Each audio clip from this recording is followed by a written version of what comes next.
ನಮಸ್ತೆ, ನಾನು ನಿಮ್ಮ ಪ್ರೀತಿಯ ವೀಣಾ ಹೂಗಾರ್. ಇವತ್ತು ಮತ್ತೊಂದು ವಿಡಿಯೋ ಜೊತೆ ನಿಮ್ಮ ಜೊತೆ ನಾನು ಕ್ಲಾಸ್ ತಗೊಂಡ್ಬಂದಿದ್ದೀನಿ. ಹೌದಾ, ನಿಮ್ಮ ಜೊತೆ ಈ ಕ್ಲಾಸನ್ನು ಶೇರ್ ಮಾಡೋಕೆ ಭಾಳ ಖುಷಿ ಆಗ್ತದೆ ಸ್ನೇಹಿತರೆ. ಯಾಕಂದ್ರೆ ನೀವು ಪ್ರತಿಯೊಂದು ಏನಪ್ಪ ಅಂದ್ರೆ ಈಗ ಜಾಬ್ ಮಾಡಕ್ಕೆ ಹೊಂಟಿರಿ, KS, ಆಮೇಲೆ village accountant, PDO, SSC, MTS ಎಲ್ಲದಕ್ಕೂ ಹೆಲ್ಪ್ ಆಗ್ತದೆ. ನೀವು ಪರಿಶ್ರಮದಿಂದ ಜಾಬ್ ಮಾಡ್ಕೊಂಡ್ರಿ ಅಂದ್ರೆ ನಂದು ಅದ್ರಾಗ ಒಂದು ಸಣ್ಣ ಸೇವೆ ಇರ್ತದೆ ಅಂತ ಹೇಳಿ ಭಾರಿ ಖುಷಿ ಆಗ್ತದೆ ನನಗೆ. ಹೌದಾ, welcome to the class. History MCQ ಮಾಡತ್ತೀನಿ, ಯಾಕಂದ್ರೆ ವೆರಿ ಇಂಪಾರ್ಟೆಂಟ್. ಹೌದಾ, ಋಗ್ವೇದದ ಯಾವ ಮಂಡಲವು ಸಂಪೂರ್ಣವಾಗಿ ಸೋಮನಿಗೆ ಸಮರ್ಪಿತವಾಗಿದೆ ಅಂತ ಕೇಳಾರ. ಹೌದಾ, ಋಗ್ವೇದದಾಗ ಮಂಡಲಗಳನ್ನಾಗಿ ವಿಂಗಡಿಸಾರ. ಹೌದಾ, 10 ಮಂಡಲಗಳು ಅದಾವು. ಅದ್ರಾಗ ಯಾವ ಮಂಡಲ ಸೋಮ ದೇವನಿಗೆ ಅರ್ಪಿತವಾಗ್ಯದ ಅಂತ ಕೇಳಾರ. ಹೌದಾ, ಯಾವುದು ಅಲ್ಪ ಅಂತಂದ್ರ 9ನೇ ಮಂಡಲ. ಆಪ್ಷನ್ 3 9ನೇ ಮಂಡಲ. 7ನೇ ಮಂಡಲ, 8ನೇ ಮಂಡಲ, 9ನೇ ಮಂಡಲ, 10ನೇ ಮಂಡಲ ಅಂತ ಕೇಳ್ಯಾರ. ನಮ್ದು ಆಪ್ಷನ್ 3 ರೈಟ್ ಆನ್ಸರ್.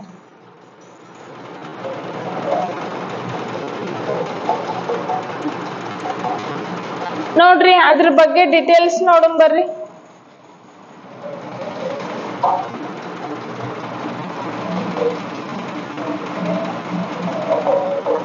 ಋಗ್ವೇದದ 9ನೇ ಮಂಡಲವು ಸೋಮ ಮಂಡಲ ಎಂದು ಕರೆಯುತ್ತಾರೆ. ಇದಕ್ಕ ಸೋಮ ಮಂಡಲ ಅಂತಾನೆ ಕರೀತಾರೆ. ಎಸ್ಪೆಷಲಿ ಇದು ವೈದಿಕ ಧರ್ಮದ ಪವಿತ್ರ ಮದ್ದು.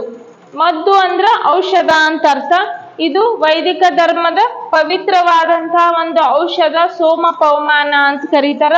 ಶುದ್ಧಗೊಳಿಸುವ ಸೋಮಕ್ಕೆ ಮೀಸಲಾದ 114 ಶ್ಲೋಕಗಳನ್ನು ಒಳಗೊಂಡು ಈ ಮಂಡಲದೊಳಗ ಮತ್ತು ಶ್ಲೋಕಗಳು ಅದಾವು, ಸ್ತೋತ್ರಗಳು ಅದಾವು. ಅವು 114 ಸ್ತೋತ್ರಗಳನ್ನ ಹೊಂದಿದೆ. ಋಗ್ವೇದದ 10ನೇ ಮಂಡಲವು ಪುರುಷ ಸೂಕ್ತಕ್ಕೆ ಸಂಬಂಧಿಸಿದೆ. ಈಗೊಂದ್ಸತಿ ಕಾಂಪಿಟೇಷನ್ ಎಕ್ಸಾಮ್ಕ ಇದು ಏನಪ್ಪಾ ಅಂದ್ರೆ ಕ್ವಶನ್ ಆಗ್ಯದ. ಪುರುಷ ಸೂಕ್ತ ಯಾವ ಮಂಡಲಕ್ಕೆ ಸಂಬಂಧಿಸಿದೆ?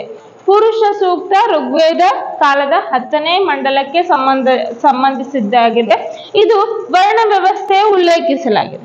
ವರ್ಣ ವ್ಯವಸ್ಥೆ ಅಂದ್ರೆ ಏನಪ್ಪಾ ಅಂದ್ರ ಬ್ರಾಹ್ಮಣ, ಕ್ಷತ್ರಿಯ, ಆಮೇಲೆ ವೈಶ್ಯ, ಶೂದ್ರ ಅಂತ ಹೇಳಿ 4 ಭಾಗಗಳನ್ನಾಗಿ ವರ್ಣ ವ್ಯವಸ್ಥೆ ಮಾಡಿದ್ರಲ್ಲ, ಅದರ ಬಗ್ಗೆ ಹೇಳ್ತದ.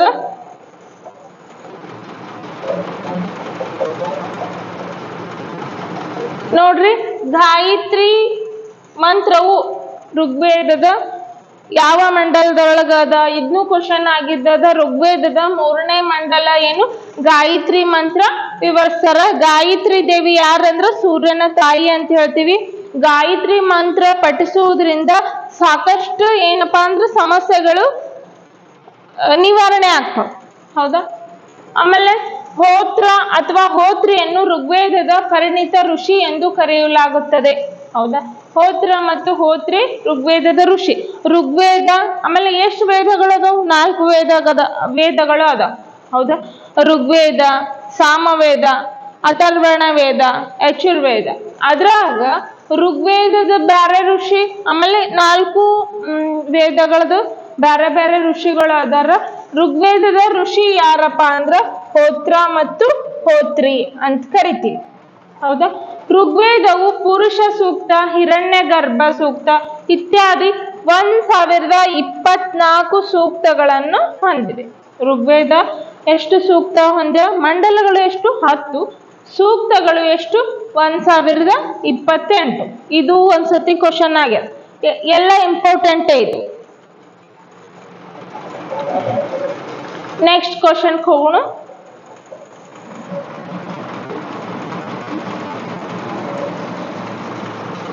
ಪ್ರಾಚೀನ ಭಾರತವನ್ನು ಉಲ್ಲೇಖಿಸಿ. ಅನುಲೋಮವು ಒಂದು ರೀತಿಯ ಮದುವೆಯಾಗಿದೆ. ಹೌದಾ, ಪ್ರಾಚೀನ ಭಾರತದಲ್ಲಿ ಮದುವೆಗಳಲ್ಲಿ ಪ್ರಕಾರಗಳದ್ದು. ಈಗ ಅಷ್ಟೇನ ಅವಾಗ 8 ಪ್ರಕಾರಗಳದ್ದು. ಆರ್ಷ ವಿವಾಹ, ಗಾಂಧರ್ವ ವಿವಾಹ, ಅನುಲೋಮ ವಿವಾಹ, ಪ್ರತಿಲೋಮ ವಿವಾಹ. ಹೌದಾ, ಅದ್ರಾಗ ಇದು ಯಾವ ಅನುಲೋಮ ಯಾವ ರೀತಿಯ ಏನಪ್ಪಾ ಅಂದ್ರೆ ಮದುವೆ ಸೋಷಿಯಾಲಜಿ ಒಳಗೆ ಬರ್ತದ. ಹೌದಾ, ಈಗ ನಮಗ್ ಗೊತ್ತಿರೋದೇನು ಲವ್ ಮ್ಯಾರೇಜ್ ರೀ, ಅರೇಂಜ್ ಮ್ಯಾರೇಜ್ ರೀ. ಹೌದಾ, ಇಷ್ಟೇ ಅಂತೀವಿ. ಅದ್ರಾಗೆ ಮತ್ತ ಬೇರೆ ಬೇರೆ ಪ್ರಕಾರಗಳನ್ನು ಹುಡುಕಕ್ ಹೋಗಂಗಿಲ್ಲ, ಎರಡೇ ಹೇಳ್ತೀವಿ. ಬಟ್ ಅವಾಗ ನೋಡ್ರಿ ಎಷ್ಟು ನಮ್ ಭಾರತ ಎಷ್ಟು ಬ್ರಾಡ್ ಮೈಂಡೆಡ್ ಇತ್ತು, ಆಮೇಲೆ ಎಷ್ಟು ವಿಂಗಡಣೆ ಮಾಡಿಡ್ತಿತ್ತು ಅನ್ನೋದಕ್ಕ ಈ ಋಗ್ವೇದದಾಗ ಉದಾಹರಣೆ ಅದ. ಗಂಡು ಅದರದ್ದು ಉಲ್ಲೇಖ ನೋಡುನು, ಗಂಡು ಉನ್ನತ ಜಾತಿಯವನು ಮತ್ತು ಹೆಣ್ಣು ಕೆಳ ಜಾತಿಯವಳು. ಹೌದಾ, ಒಂದೇದ್ದು ಸರಿನಾ ಉತ್ತಪ್ಪ ಕಮೆಂಟ್ನ ಹಾಕ್ರಿ ನೋಡ್ರು. ಕಮೆಂಟ್ ಮಾಡ್ಬೇಕು, ಪಟ್ಟನೆ ಕಮೆಂಟ್ ಮಾಡ್ರಿ. ಹೌದಾ, ನೀವು ಕಮೆಂಟು ಹಾಕೊಲ್ಲಾಗಿರಿ, ಲೈಕು ಮಾಡಲಾಗಿರಿ ಯೂಟ್ಯೂಬ್ನಾಗ.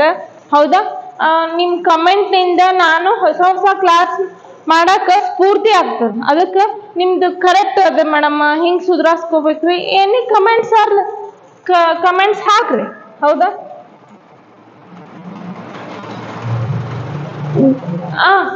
ಗಂಡು ಉನ್ನತ ಜಾತಿಯವನು ಮತ್ತು ಹೆಣ್ಣು ಕೆಳಜಾತಿಯವಳು ಇದ್ಲ ಅಂದ್ರ ಅದಕ್ಕೆ ಏನಂತ ಕರಿತೀವಿ, ಅನುಲೋಮ ವಿವಾಹ ಅಂತ ಕರಿತೀವಿ.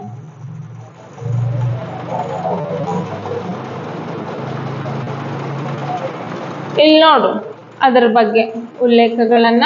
ಹಿಂದೂ ಧರ್ಮದಲ್ಲಿ ಅನುಲೋಮ ವಿವಾಹವು ಮದುವೆಯ ಹೈಪರ್ಗಮಿ ರೂಪವನ್ನು ಸೂಚಿಸುತ್ತದೆ. ಅಂದ್ರೆ ಮದುವೆಯ ಬಗ್ಗೆ ಏನಂತ ಹೇಳಿ ಸೂಚಿಸ್ತದ. ವೈದಿಕ ಯುಗದಲ್ಲಿ ಅಂತರ್ವರ್ಗ ವಿವಾಹಗಳು ಅನುಲೋಮ ವಿವಾಹದ ರೂಪದಲ್ಲಿ ನಡೆಯುತ್ತದೆ. ಅಂದ್ರ ಈಗಂತೀವಲ್ಲ ಬೇರೆ ಕಾಸ್ಟ್ನವ್ರು ಮಾಡ್ಕೊಂಡಾರ್ರಿ ಅವರು. ಹೌದಾ, ಇಂಟರ್ ಕಾಸ್ಟ್ ಮ್ಯಾರೇಜ್ ಆಗ್ಯದ್ರಿ.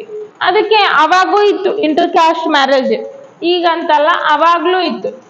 ಅನುಲೋಮ ವಿವಾಹವು ಒಂದು ಸಾಮಾಜಿಕ ಪದ್ಧತಿಯಾಗಿದ್ದು ಇದರಲ್ಲಿ ಮೇಲ್ವರ್ಗ ಜಾತಿ ವರ್ಗದ ಹುಡುಗನ್ನು ಕೆಳವರ್ಗದ ಜಾತಿ ವರ್ಗದ ಹುಡುಗಿ ಮದುವೆ ಆಗೋದಕ್ಕೆ ಏನಂತ ಕರೀತಾರ, ಅನುಲೋಮ ವಿವಾಹ ಅಂತ ಕರೀತಾರ.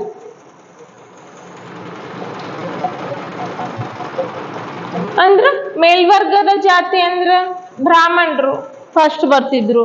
ಬ್ರಾಹ್ಮಣ ಅಂದ್ರೆ ತಲೆಯಿಂದ ಹುಟ್ಟಿದವ, ಕ್ಷತ್ರಿಯ ಅಂದ್ರ ತೋಳ್ಬಲದಿಂದ ಹುಟ್ಟಿದವರು, ವೈಶ್ಯರಂದ್ರ ಉದರದಿಂದ ಜನಿಸಿದವರು, ಆಮೇಲೆ ಶೂದ್ರರು ಅಂದ್ರೆ ಕಾಲಿನಿಂದ ಜನಿಸಿದವರು ಅನ್ನೋ ಒಂದು ಪ್ರತೀತಿ ಇತ್ತು.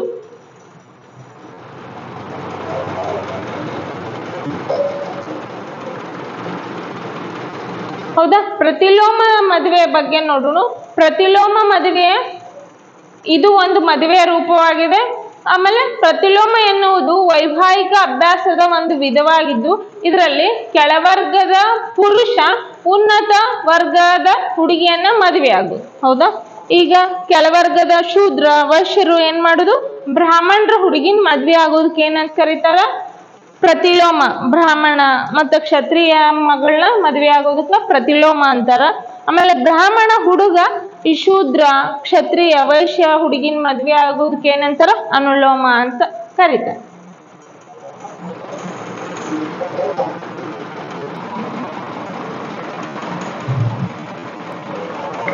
ಇಲ್ಲಿ ನೋಡ್ರಿ, ಇಲ್ಲಿ ವೇದಗಳ ಕಾಲದ ನದಿ ಹೆಸರು ಆಮೇಲೆ ಪ್ರಸ್ತುತ ನದಿ ಹೆಸರು ಬಗ್ಗೆ ಉಲ್ಲೇಖ ಅದ. ಇದನ್ನ ಬಹಳ ಸತಿ ಕೇಳ ಎದ್ರಾಗ FDA SDA PDO KS ಅದ್ರಾಗ ಬರುವಂತಹ ಇಂತಹ ಪ್ರಶ್ನೆಗಳು ಜಾಸ್ತಿ. ಆಸಕಿ ಕುರುಸ್ನಿ ಸುತುದ್ರಿ ವಿಪಾಸ್ ಇವೇನದಲ್ಲ ನದಿಗಳ ಪ್ರಸ್ತುತ ಇದ್ದಂತಹ ನದಿಗಳ ಹೆಸರೇ ಇದು. ಇದು ಏನಾಗ್ಯದ ಈಗಿನ ಪ್ರಸ್ತುತ ಹೆಸರಿಗೆ ಮತ್ತು ವೇದಗಳ ಕಾಲನ ಹೆಸರಿಗೆ ಮ್ಯಾಚ್ ಮಾಡ್ರಿ ಅಂತ ಹೇಳ. ಹೌದಾ, ಅದರ ಸಲುವಾಗಿ ಯಾವ್ದಾಗ್ತದ, ಆಸ್ನಕ್ಕಿ ಅಂದ್ರೆ ಯಾವುದು, ಚೀನಾ ಬರ್ತದ. ಯಾವುದು, ಸೆಕೆಂಡ್ ಒನ್. ಆಮೇಲೆ ಪುರುಷ್ಕಿ ಅಂದ್ರ ಮೂರನೇದು ಬರ್ತದ, ರಾವಿ ಅಂತ ಕರಿತೀವಿ. ರಾವಿ ನದಿ ಸಿಂಧು ನದಿಯ ಉಪನದಿ. ಆಮೇಲೆ ಸತುದ್ರಿ ಅಂತಂದ್ರ ಸತ್ಲಜ್. ಸತ್ಲಜ್ಗೆ ಏನಂತ ಕರಿತೀವಿ, ಸತುದ್ರಿ ಅಂತ ಕರಿತೀವಿ. ಇನ್ನ ಮೂರು ಸಿಕ್ಕಿಂದ ಇದು ಸಿಗುದೇನಲ್ಲ, ವಿಪಾಸ್ ಅಂದು ಬಿಯಾಸ್. ಹೌದಾ, ಹಂಗಾಗಿ ಆಯ್ಕೆ ಯಾವ್ದು ನೋಡೋಣ, ಆಯ್ಕೆ ಒಂದು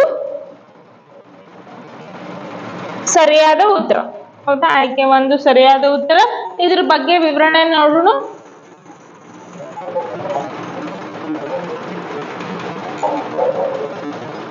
BC ಅಂದ್ರ ಕ್ರಿಸ್ತಿ ಪೂರ್ವ. ಹೌದಾ. ಎಡಿ ಅಂದ್ರೆ ಕ್ರಿಸ್ತಿ ಶಕ. ಕ್ರಿಸ್ತಿ ಪೂರ್ವ 1500ರಿಂದ ಕ್ರಿಸ್ತಿ ಪೂರ್ವ 600ರ ನಡುವಿನ ಅವಧಿಯನ್ನು ಆರಂಭಿಕ ವೈದಿಕ ಅವಧಿ ಆಮೇಲೆ ಮತ್ತು ನಂತರದ ವೈದಿಕ ಅವಧಿ ಎಂದು ವಿಂಗಡಿಸಲಾಗಿದೆ. ಅಂದ್ರೆ ಪೂರ್ವ ವೇದ ಕಾಲ ಆಮೇಲೆ ಉತ್ತರ ವೇದ ಕಾಲ ಅಂತ ಎರಡು ವಿಭಾಗಗಳನ್ನಾಗಿ ಮಾಡ್ತೀವಿ. ಪೂರ್ವ ವೇದ ಕಾಲದ ಸಾಮಾಜಿಕ ರೀತಿ ನೀತಿಗಳೇ ಬೇರೆ, ಉತ್ತರ ವೇದ ಕಾಲದ ಸಾಮಾಜಿಕ ರೀತಿ ನೀತಿಗಳೇ ಬೇರೆ. ಯಾಕಂದ್ರೆ ವಿಸ್ತರಿಸಿ ನಾವು ಹಿಸ್ಟ್ರಿ ಓದುವಾಗ ಅದ್ರ ಬಗ್ಗೆ ಒಂದು ಈ ಪೂರ್ವ ವೇದ ಕಾಲದಾಗ ಫ್ಯಾಂಟಾಸ್ಟಿಕ್ ಲೈಫ್ ಇತ್ತು. ಹೌದಾ. ಇವು ಯಾವುದು ಈ ಮೂಢನಂಬಿಕೆಗಳು ಯಾವುದೇ ಸಮಾಜದಲ್ಲಿ ಕಠಿಣತೆಗಳ ಇರ್ಲಿಲ್ಲ. ಹೌದಾ. ಈಸಿ ವೇ ಆಗಿರ್ತಿತ್ತು. ಆದ್ರೆ ಉತ್ತರ ವೇದ ಕಾಲದಲ್ಲಿ ಅಷ್ಟೇ ಕಠಿಣತೆಯನ್ನು ಪಡ್ಕೊಳ್ತು. ಕೆಲವೊಬ್ಬರು ಸ್ವಾರ್ಥ, ಈ ಮೇಲ್ಜಾತಿಯ ಸ್ವಾರ್ಥದಿಂದ ಹಂಗಾಯ್ತು.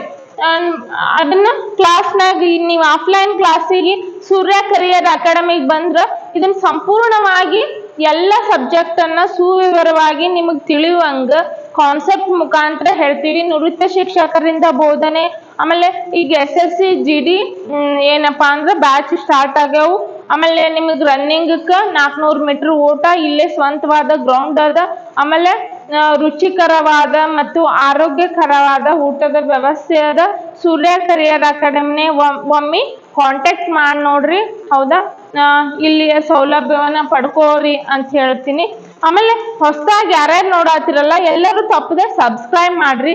ಆಮೇಲೆ ನಿಮ್ ದೋಸ್ತ್ ಇದ್ದ ಕಾಂಪಿಟೇಷನ್ ಎಕ್ಸಾಮಕ್ಕ ತಯಾರಿ ಮಾಡಾತಿದ್ದ ಅಂದ್ರೆ ಶೇರ್ ಮಾಡ್ರಿ. ಹೌದಾ. ಲೈಕ್ ಅಂತೂ ಮರಿಬ್ಯಾಡ್ರಿ ಸ್ನೇಹಿತರೆ. ಯಾಕಂದ್ರ ನಾನು ಫ್ರೀ ಕ್ಲಾಸ್ ಮಾಡಾತೀನಿ. ಹೌದಾ. ನಿಮ್ಮಿಂದ ಎಕ್ಸ್ಪೆಕ್ಟ್ ಮಾಡೋದು ನಾ ಲೈಕ್ ಅಷ್ಟೇ.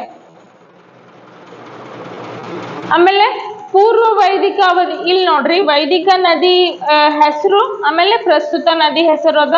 ಆಸಿಕ್ನಿ ಚೇನಾಬ್ ಅಂತಿದ್ರು, ಪುರುಸ್ಕಿ ರಾವಿ ನದಿಗಂತಿದ್ರು, ಸತುದ್ರಿ ಸತ್ಲಜಿಗ್ ಅಂತಿದ್ರು, ವಿಪಾಸ್ ಬಿಯಾಸಗ್ ಅಂತಿದ್ರು. ಹೌದಾ. ಆಪ್ಷನ್ 1 ಸರಿಯಾದ ಉತ್ತರ ಅಂತ ನೋಡಿದ್ವಿ. ನೆಕ್ಸ್ಟ್ ಕ್ವಶನ್ ಹೋಗೋಣ. ಋಗ್ವೇದದಲ್ಲಿ ಉಲ್ಲೇಖಿಸಲಾದ 10 ರಾಜರ ಯುದ್ಧವು ಅಂದ್ರೆ ದಶರಾಜನ್ ಯುದ್ಧ ಅಂತ ಕರಿತೀವಿ. ಭಾರತದಲ್ಲಿ ಆದಂತಹ ಮೊದಲ ಯುದ್ಧನೂ ಹೌದು. ಯಾವ ನದಿಯ ದಡದಲ್ಲಿ ನಡೆಯಿತು? ಹೌದಾ. ವಿಟಾಸ್ಕ, ಆಸಿಸ್ಕಿ ಅಂದ್ರೆ ವೇದ ಕಾಲದ ನದಿ ಹೆಸರು ಕೊಟ್ಟಾರ ನೋಡ್ರಿ. ಪುರುಷ್ನಿ, ವಿಪಾಸ್ ಯಾವ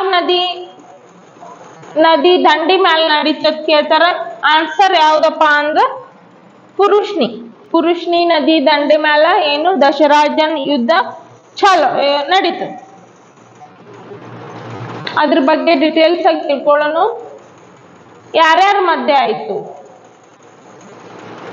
ಈ ವಿವರಣೆಗೆ ಕಾರಣ ಏನಂದ್ರೆ ಬರೀ MCQ ನೋಡೋದ್ರಿಂದ ನೀವ್ ಏನಾಗ್ತದಂದ್ರ ಒಂದು ಕ್ಷಣ ಈಗ ಬಂದಂಗ ಆಗ್ತದ, ಈಸಿ ಅನಿಸ್ತದ.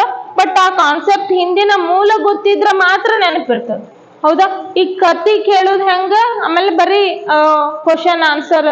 ಈಗ ಏನಪ್ಪಾ ಅಂದ್ರ ವಿವರಣೆ ನೋಡು. ಒಂದು ಕಡೆ ಭರತರು ಮತ್ತು ಇನ್ನೊಂದು ಕಡೆ 10 ಮಂದಿ ಮುಖ್ಯಸ್ಥರ ನಡುವೆ ನಡೆದಂತ ಯುದ್ಧವನ್ನು ದಶರಾಜನ್ ಯುದ್ಧ, 10 ರಾಜರ ಯುದ್ಧ ಅಂತ ಕರಿತೀವಿ. ಭರತರು ಇದ್ರು, ಆಮೇಲೆ ನಮ್ಮ ಭಾರತ ದೇಶ ಬರಕ್ ಕಾರಣ ಆದವರು, ಆಮೇಲೆ 10 ಮಂದಿ ಮುಖ್ಯಸ್ಥರು ಇದ್ರು. ಅದ್ರ ಸಲುವಾಗಿ ಅದಕ್ಕೆ ಏನಂತ ಹೆಸರು ಬಂತು? ದಶರಾಜನ್ ಯುದ್ಧ ಅಂತ ಹೆಸರು ಬಂತು. ಇದು ಎಲ್ಲಿ ನಡೀತದಂದ್ರ ಪುರುಷ್ಕಿ ನದಿಯ ದಂಡೆ ಮೇಲೆ ನಡೀತು. ಆಮೇಲೆ ಇದು ಭರತರ ರಾಜನಾದ ಸುದಾಸನಿಗೆ ವಿಜಯವನ್ನು ನೀಡಿತು. ಹೌದಾ. ಭರತನ ರಾಜ ಯಾವ್ದು? ಸುದಾಸ್. ಅವನಿಗೆ ವಿಜಯ ನೀಡಿತು ಮತ್ತು ಮೇಲಿನ ಗಂಗಾ ಜಲಾನಯ ಪ್ರದೇಶದಲ್ಲಿ ಅವರ ಆಳ್ವಿಕೆಯನ್ನು ಸ್ಥಾಪಿಸಿತು. ಗಂಗಾ ಜಲ ಅಂದ್ರೆ ಇದು ಮೈದಾನ ಪ್ರದೇಶ, ಗಂಗಾ ಮೈದಾನ ಪ್ರದೇಶ, ಅಲ್ಲಿ ಅವರ ಆಳ್ವಿಕೆ ಸ್ಟಾರ್ಟ್ ಆಯ್ತು. ಅಲ್ಲಿ ಅವರು ನಂತರದ ವೈದಿಕ ಕಾಲದಲ್ಲಿ ಪ್ರಮುಖ ಪಾತ್ರ ವಹಿಸಿದ್ರು. ಅಂದ್ರೆ ಉತ್ತರ ವೇದ ಕಾಲದೊಳಗ ಅವ್ರು ಏನ್ ಮಾಡಿದ್ರು? ತಮ್ಮ ಆಳ್ವಿಕೆಯನ್ನ ನಡೆಸಿದ್ರು. ಆಮೇಲೆ ಸಿಂಧು ನದಿಗಳು ಋಗ್ವೇದ ಕಾಲದ ಹೆಸರು, ಪ್ರಸ್ತುತ ಹೆಸರು ಅದ ನೋಡ್ರಿ. ಸಂತುದ್ರಿ ಅಂದ್ರೆ ಸತ್ಲಜ್, ವಿಪಾಸ್ ಅಂದ್ರೆ ಬಿಯಾಸ್, ಪುರುಸ್ಕಿ ಅಂದ್ರೆ ರಾವಿ ನದಿ ದಂಡೆ ಮೇಲೆ ನಡೀತು ದಶರಾಜನ್ ಯುದ್ಧ, ಆಶಿಷ್ಕಿ ಅಂದ್ರೆ ಚೀನಾ, ವಿಟಾಸ ಅಂದ್ರೆ ಜೇಲ್.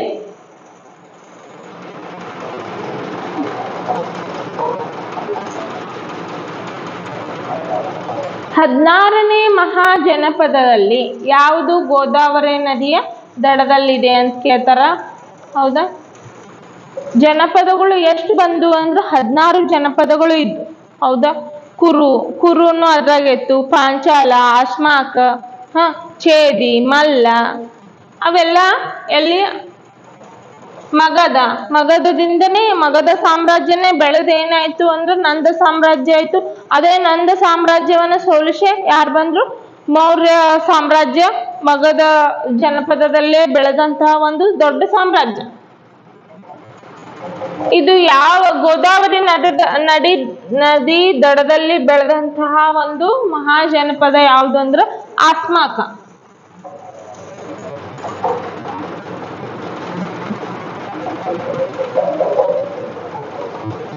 ನೋಡ್ರಿ, ಹೇಳಿಕೆಗಳ ಮೂಲಕ ಕ್ವಶನ್ ಅದಾವು. ವೇದಗಳಿಗೆ ಸಂಬಂಧಿಸಿದ ಈ ಕೆಳಗಿನ ಹೇಳಿಕೆಗಳನ್ನು ಪರಿಗಣಿಸಿ. ಹೌದಾ? ಋಗ್ವೇದವು ಸ್ತೋತ್ರಗಳು ಮತ್ತು ಪ್ರಾರ್ಥನೆಯನ್ನು ಒಳಗೊಂಡಿದೆ. ಆಮೇಲೆ ಯಜುರ್ವೇದದಲ್ಲಿ ಸಂಗೀತ ಸ್ತೋತ್ರಗಳು ಕಂಡು ಬರುತ್ತವೆ, ಆದರೆ ಸಾಮವೇದವು ಆಚರಣೆಯನ್ನು ಒಳಗೊಂಡಿದೆ. ಅಥರ್ವಣ ವೇದದಲ್ಲಿ ಮೂಡಿ ಮತ್ತು ಮಂತ್ರಗಳು ಉಲ್ಲೇಖಿಸಲಾಗಿದೆ. ಮೇಲೆ ನೀಡಿರುವ ಹೇಳಿಕೆಗಳಲ್ಲಿ ಯಾವುದು ಸರಿಯಾಗಿದೆ? ನೋಡ್ರಿ, ಸ್ತೋತ್ರ ಪ್ರಾರ್ಥನೆಗಳನ್ನ ಒಳಗೊಂಡ ಋಗ್ವೇದ. ಆಮೇಲೆ 1ನೇ ಸರಿ, 2ನೇದು ಯಜುರ್ವೇದ ಸಂಗೀತ ಇಲ್ಲ, ಸಾಮವೇದ ಸಂಗೀತ. ಹಂಗಾಗಿ 1, 3 ಸರಿಯಾದ ಉತ್ತರ. ಆಪ್ಷನ್ 2 ಸರಿಯಾದ ಉತ್ತರ. ಎಕ್ಸ್ಪ್ಲನೇಷನ್ ನೋಡೋಣ. ವೇದ ಎಂಬ ಪದವು ವೇದದಿಂದ ಬಂದಿದೆ. 4 ವೇದಗಳದವು: ಋಗ್ವೇದ, ಸಾಮವೇದ, ಯಜುರ್ವೇದ, ಅಥರ್ವಣ ವೇದ. ಹೌದಾ? ಇದು ವಿಶ್ವದ ಅತ್ಯಂತ ಹಳೆಯ ಪಠ್ಯವಾಗಿದೆ. ಫಸ್ಟ್ ವಿಶ್ವದಾಗೆ ತಯಾರಾದಂತ ಪಠ್ಯ ಯಾವುದಂದ್ರೆ ಇದು ಋಗ್ವೇದ, ವೇದಗಳ ಕಾಲದ. ಇದನ್ನು ಮನುಕುಲದ ಮೊದಲ ಒಡಂಬಡಿಕೆ ಅಂತಲೂ ಕರೀತಾರೆ. ಮನುಕುಲದ ಮೊದಲ ಒಡಂಬಡಿಕೆ ಎಂದು ಯಾವ ವೇದವನ್ನ ಕರೀತಾರಂತನೂ ಕೇಳ್ಬೋದು ಕ್ವಶನ್. ಇದು 1028 ಸ್ತೋತ್ರಗಳು ಅಂದ್ರು ಒಂದೇ ಕೀರ್ತನೆಗಳನ್ನು ಹೊಂದ್ಯದ. ಆಮೇಲೆ 10,580 ಶ್ಲೋಕಗಳನ್ನು ಒಳಗೊಂಡಿದೆ. ಇದು ಸಾಹಿತ್ಯದ ಸಂಗ್ರಹ ಇದೆ. ನೋಡ್ರಿ, ಅವಾಗಿನ ಟೈಮ್ನಾಗ ಇಷ್ಟೆಲ್ಲ ಸಾಹಿತ್ಯ ಇಡೀ ಜಗತ್ತಿಗೆ ಫಸ್ಟ್ ಕೊಟ್ಟಿದ್ದು ಯಾವುದು? ಇಂಡಿಯಾ. ಹೌದಾ? ಈ ಸ್ತೋತ್ರಗಳು ವೈದಿಕ ದೇವತೆಗಳಾದ ಪ್ರತಿಯೊಂದು ದೇವತೆ, ಮುಕ್ಕೋಟಿ ದೇವತೆಗಳು ಆಧಾರ ಅಂತ ಹೇಳ್ತೀವಲ್ಲ, ಅದ್ರಾಗ ಎಲ್ಲರಿಗೂ ಅಗ್ನಿ, ವರುಣ, ಮಿತ್ರ, ಸೂರ್ಯ ಎಲ್ಲರಿಗೂ ಸಮರ್ಪಣೆ ಮಾಡ್ಯಾರ. ಋಗ್ವೇದದ ಅತ್ಯಂತ ಜನಪ್ರಿಯ ಸ್ತೋತ್ರ ಅಂದ್ರ ಗಾಯತ್ರಿ ಮಂತ್ರ. ಗಾಯತ್ರಿ ಮಂತ್ರ ಎಷ್ಟನೇ ಮಂಡಲದಾಗದ? 3ನೇ ಮಂಡಲದಾಗದ. ಋಗ್ವೇದದ ಸ್ತೋತ್ರವನ್ನು ಹೋತ್ರಿ ಅಂದ್ರ ಋಗ್ವೇದದ ಋಷಿ ಹೋತ್ರಿ. ನೋಡ್ರಿ, ಸಾಮವೇದ ಅಂದ್ರ ಇದು ಸಂಗೀತಕ್ಕೆ ಸಂಬಂಧಿಸಿದಂತಹ ವೇದ. ಹೌದಾ? ಅದು ಋಗ್ವೇದದ ಬಗ್ಗೆ ನೋಡಿದ್ವಿ. ಇದು ಸಂಗೀತಕ್ಕೆ ಸಂಬಂಧಪಟ್ಟಂತಹ ವೇದ ಯಾವುದು ಅಂತಂದ್ರ ಸಾಮವೇದ. 1549 ಪಠ್ಯಗಳನ್ನು ಹೊಂದಿದ. ಯಜುರ್ವೇದ ತ್ಯಾಗ ಮತ್ತು ಪ್ರಾರ್ಥನೆ ಅಂದ್ರ ಈ ಸನ್ಯಾಸಿಗಳು ಇರ್ತಾರಲ್ಲ, ಅವರು ಯಾವ ರೀತಿ ತ್ಯಾಗ ಮಾಡ್ಬೇಕು ಅನ್ನೋದ್ರ ಬಗ್ಗೆ ಹೇಳ್ಕೊಡೋದು ಯಾವುದು? ಯಜುರ್ವೇದ. ಅಥರ್ವಣ ವೇದ ಅಂದ್ರ ಬ್ಲ್ಯಾಕ್ ಮ್ಯಾಜಿಕ್ ಅಂತ ಕರಿತೀವಲ್ಲ, ಮಾಂತ್ರಿಕ ಸ್ತೋತ್ರಗಳು. ಈಗ ಮಾಟ ಮಂತ್ರ ಅಂತೀವಲ್ಲ, ಮತ್ತೆ ರೋಗ ಕೆಟ್ಟದ್ದನ್ನು ನಿವಾರಿಸ್ಲಾಕ ಯೂಸ್ ಮಾಡ್ತಾರ. ಬಟ್ ಆಲ್ಮೋಸ್ಟ್ ಬೇರೆಯವ್ರೇನು ಅದನ್ನ ಮಿಸ್ಯೂಸ್ ಮಾಡ್ಕೊಳ್ಳೋದೇ ಜಾಸ್ತಿ. ಅದ್ ನೋಡ್ರಿ, ಅಥರ್ವಣ ವೇದ ಕಾಲದಾಗೆ ಅದನ್ನ ನೋಡಿದ್ವಿ ನಾವು. ನಮ್ಮ ಇಂಡಿಯಾದ ಕೊಡುಗೆನೆ ಅದು. ಯಜುರ್ವೇದ. ಹೌದಾ? ಯಜುರ್ವೇದವನ್ನು ಪಠಿಸುವ ಪುರೋಹಿತರು ಯಾರು ಅಂತ ಕೇಳ್ತಾರ. ಹೌದಾ? ಯಾರು ಯಜುರ್ವೇದ? ಕಮೆಂಟ್ ಮಾಡ್ರಿ ನೋಡ್ರು. ಹೋತ್ರಿ ಋಗ್ವೇದವನ್ನ ಪ್ರೆಸೆಂಟೇಶನ್ ಮಾಡ್ತಾರ. ಹೌದಾ? ಯಜುರ್ವೇದವನ್ನ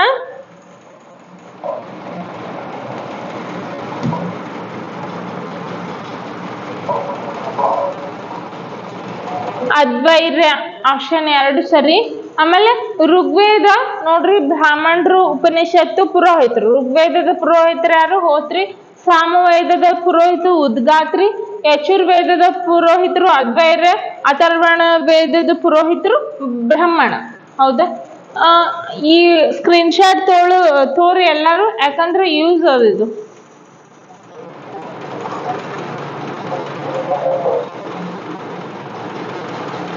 ನೋಡ್ರಿ ಕ್ವಶನ್ ನೋಡ್ರಿ, ಋಗ್ವೇದದ ಬಗ್ಗೆ ಈ ಕೆಳಗಿನ ಯಾವ ಹೇಳಿಕೆ ತಪ್ಪಾಗಿದೆ ಅಂತ ಕೇಳಾರ. ಅದನ್ನ ಫಸ್ಟ್ ಕನ್ಸಿಡರ್ ಮಾಡ್ಕೋಬೇಕು ನಾವು. ಸರಿಯಾಗಿದೆ, ತಪ್ಪಾಗಿದೆ, ಅದನ್ನ ಬಿಟ್ಟು ನಾವು ತಪ್ಪಾಗಿದೆ ಅಂತ ಕೇಳಿದಾಗ ಅವಸರ್ಲೆ ಸರಿ ಹಾಕ್ಬರೋದು, ಅದು ಮಾಡ್ಬೇಡ್ರಿ. ಶಾಂತ ರೀತಿಯಿಂದ ಟೈಮ್ ಓದಾಕ್ ತಗೊಂಡು ಬಂದಿದ್ದನ್ನ ಸರಿಯಾಗಿ ಹಾಕ್ರಿ. ಬರ್ದೇ ಇರೋದನ್ನ ತಲೆ ಕೆಡ್ಸ್ಕೋಬೇಡ. ಋಗ್ವೇದದ ಉಪವೇದವೆಂದರೆ ಗಂಧರ್ವ ವೇದ. ಹೌದಾ? ಋಗ್ವೇದದ ಉಪವೇದ ಗಂಧರ್ವ ವೇದ. ಹೌದಾ ಅಂತ ಕೇಳಾರ. ಇದನ್ನು ಹೋತ ಮತ್ತು ಹೋತ್ರಿ ಪಾದ್ರಿ ಪಠಿಸುತ್ತಾರೆ. ಹೌದು. ಗಾಯತ್ರಿ ಮಂತ್ರ ಋಗ್ವೇದದ 3ನೇ ಮಂಡಲದಿಂದ ತೆಗೆದುಕೊಳ್ಳಲಾಗಿದೆ. ಹೌದಾ? ಹೋತ ಇಲ್ಲದು. 2ನೇದ್ದು ಕ್ಯಾನ್ಸಲ್, 1ನೇದ್ದು ಕ್ಯಾನ್ಸಲ್, 3ನೇದ್ದು ಸರಿಯಾದ ಉತ್ತರ.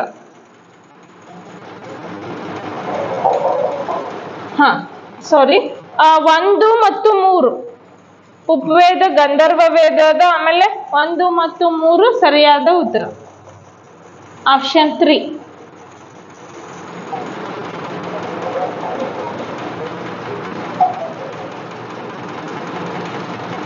ಈಗ ನೋಡಿದ್ವಿ ನಾವು 1500ರಿಂದ 1000ವರೆಗೆ ಅತ್ಯಂತ ಹಳೆಯ ವೇದವಾಗಿದೆ. 10 ಮಂಡಲಗಳಿಂದ ಕೂಡ್ಯಾವು.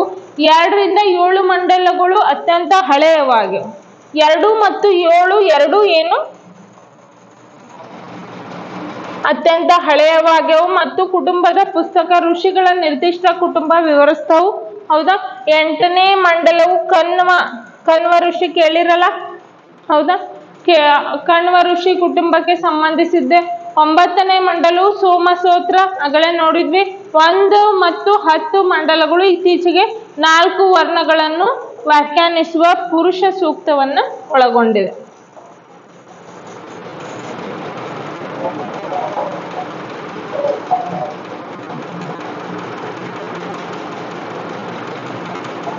ವೈದಿಕ ಸಮಾಜಕ್ಕೆ ಸಂಬಂಧಿಸಿದಂತೆ ಈ ಕೆಳಗಿನ ಯಾವ ಹೇಳಿಕೆಯು ಸರಿಯಾಗಿಲ್ಲ ಅಂತ ಕೇಳ್ಯಾರ. ನೋಡ್ರಿ, ಗುರುಕುಲ ಪದ್ಧತಿ ವೇದ ಕಾಲದಲ್ಲಿ ರೂಪುಗೊಂಡಿತ್ತು. ಸರಿಯಾದ. ವೈದಿಕ ಪ್ರಾಚೀನ ಗ್ರಂಥಗಳು ಸಂಸ್ಕೃತ ಭಾಷೆಯಲ್ಲಿದೆ. ಸರಿಯಾದ. ಆಮೇಲೆ ವೇದಗಳು ಗುರುವಿನಿಂದ ಶಿಷ್ಯರಿಗೆ ಮೌಖಿಕವಾಗಿ ರವಾನೆ ಆಗುತ್ತಿದ್ದವು. ಹೌದು, ಅವರು ಬಾಯಿ ಮುಖಾಂತರನೇ ಹೇಳ್ತಿದ್ರು. ಆಮೇಲೆ 4ನೇದ್ದು ಮೇಲಿನ ಯಾವುದೂ ಅಲ್ಲ ಅಂತ ಕೇಳಾರ. ಮೇಲಿನ ಯಾವುದೂ ಅಲ್ಲ, ಇವೆಲ್ಲ ಸರಿ ಅದಾವು. ಅದ್ರ ಸಲುವಾಗಿ ಮೇಲಿನ ಯಾವುದೂ ಅಲ್ಲ.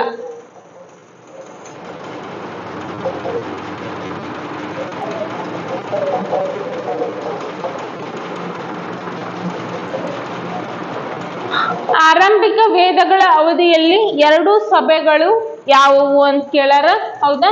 2 ಸಮಿತಿ ಮತ್ತು ಸಭಾ. 1 ಮತ್ತು 2 ಅಲ್ಲ ಅಂತ ಕೇಳಾರ. ಸಮಿತಿ ಮತ್ತು ಸಭಾ 2 ಏನಪ್ಪಾ ಅಂದ್ರ ಈ ಆರಂಭಿಕ ವೇದಗಳ ಕಾಲದ ಒಂದು ಸಭೆಗಳಾಗಿದ್ದು. ಇದ್ರ ಬಗ್ಗೆ ಡಿಟೇಲ್ಸ್ ಆಗಿ ನೋಡೋಣ ಬರ್ರಿ.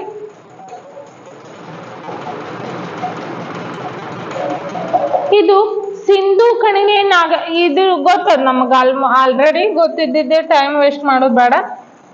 ಸಿಂಧೂ ಕಣಿವೆ ನಾಗರಿಕತೆಯ ಅವನತಿಯ ನಂತರ ವೇದಗಳ ನಾಗರಿಕತೆ ಬಂತು. ಹೌದಾ? ರಾಜನಿಂದ ಇಲ್ಲಿ ಸಿಂಧೂ ನಾಗರಿಕತೆ ಒಳಗೆ ಪ್ರಜಾಪ್ರಭುತ್ವ ಇತ್ತು. ಬಟ್ ವೇದಗಳ ಕಾಲದಾಗ ರಾಜನೇ ಕಿಂಗ್ ಆದ. ಹೌದಾ? ರಾಜಪ್ರಭುತ್ವದ ಸರ್ಕಾರವಿತ್ತು. ಪಿತೃ ಪ್ರಧಾನ ಕುಟುಂಬಗಳು ಇದ್ದವು. ಹೌದಾ? ಅವಾಗ ಪಿತೃ ಪ್ರಧಾನ ಕುಟುಂಬ ಇದ್ದು. ಆಮೇಲೆ ಋಗ್ವೇದ ಕಾಲದಲ್ಲಿ ಜನ ಅತಿ ದೊಡ್ಡ ಸಾಮಾಜಿಕ ಘಟಕವಾಗಿತ್ತು. ಆಮೇಲೆ ಸಾಮಾಜಿಕ ವರ್ಗೀಕರಣ, ಈಗ ಹೆಂಗ್ ನಾವು ಹೋಬಳಿ, ಆಮೇಲೆ ಮಂಡಲ್ ಪಂಚಾಯತಿ, ಗ್ರಾಮ ಪಂಚಾಯತಿ, ತಾಲೂಕ್ ಪಂಚಾಯತಿ, ಜಿಲ್ಲಾ ಪಂಚಾಯತಿ, ಆಮೇಲೆ ರಾಜ್ಯ, ಹಿಂಗ್ ಮಾಡ್ತೀವಲ್ಲ, ಹಂಗ ಸಾಮಾಜಿಕ ವರ್ಗೀಕರಣ ಮಾಡಿದ್ರು. ಕುಟುಂಬ, ಗ್ರಾಮ, ವಿಸು, ಜನ ಅಂತ ಮಾಡಿದ್ರು. ಸಭಾ ಮತ್ತು ಸಮಿತಿ, ಬುಡಕಟ್ಟು ಸಭೆಗಳನ್ನ ಸಭಾ ಮತ್ತು ಸಮಿತಿ ಅಂತ ಕರಿತಿದ್ರು. ಆಮೇಲೆ ಸಮಿತಿಯನ್ನ ಏನಪ್ಪಾ ಅಂದ್ರ ಹೆಣ್ಮಕ್ಳು ಮಾಡ್ತಿದ್ರು. ಸಭಾ ಹಿರಿಯರಿಂದ ಕೂಡಿರ್ತಿತ್ತು, ಊರಿನ ಹಿರಿಯರಿಂದ. ಅವಾಗ ಹೆಣ್ಮಕ್ಳಿಗೂ ಮಾನ್ಯತೆ ಇತ್ತು.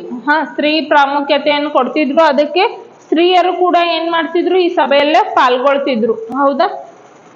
ಬುಡಕಟ್ಟು ಸಾಮ್ರಾಜ್ಯಗಳ ಉದಾಹರಣೆಗಳು: ಭರತರು, ಮತ್ಸ್ಯರು, ಯದುಗಳು, ಕುರುಗಳು.